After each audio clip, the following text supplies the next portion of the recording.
Hello বন্ধুরা, আজকের খাবার রাত্রিরের, আজকে শিবরাত্রি, তাই সারাদিন উপোস ছিল।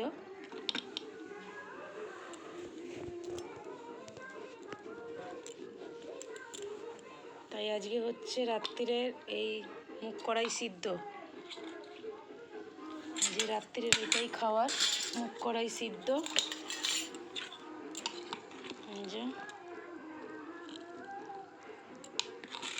আজকে সব মুগ কড়াই সিদ্ধ খাবো। আর এখানে আছে সন্দেশ নিয়ে এসছে, তো আজকে এই উপোস করে এই খাবারই হবে আজকে।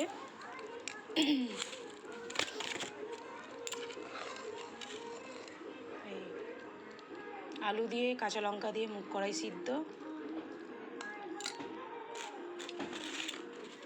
আর সন্দেশ, আর কিছু আজকে নেই। উপোস করে এই খাবো আজকে। প্রসাদ খেয়ে জল খেয়েছিলাম, এই দিয়ে দিলাম।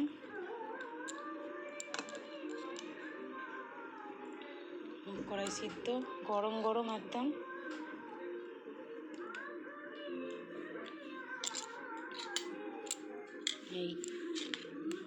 এই হবে আজকে রাত্রিরের ডিনার। তো টাটা বন্ধুরা, গুড নাইট।